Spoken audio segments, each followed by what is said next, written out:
So hello guys, welcome back to my vlog. So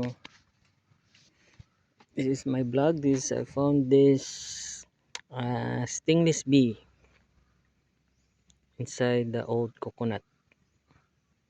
So ito siya guys. So kikita natin. So dami guys, meron siyang honey.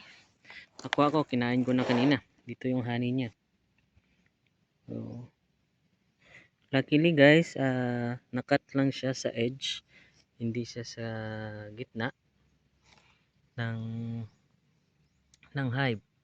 So I asked some experts na pwede pala itong i-transfer. So i-remove lang natin siya guys, tanggalin lahat para ma-transfer. So hopefully tomorrow makagawa na ako para ma-transfer sila lahat. So yun guys, kita nyo marami.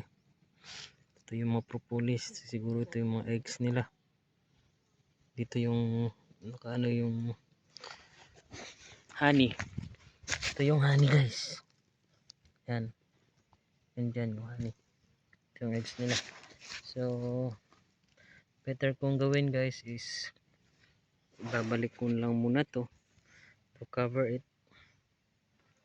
para may protection sila para pag ulan, kasi napaka open sila, open masyado, kaya gagawin natin is close muna natin. So meron naman siyang labasan dito guys, so na cover niya na dito sa kabila.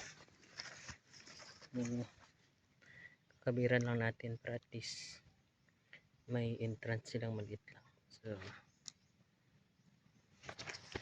yun lang muna guys, thank you.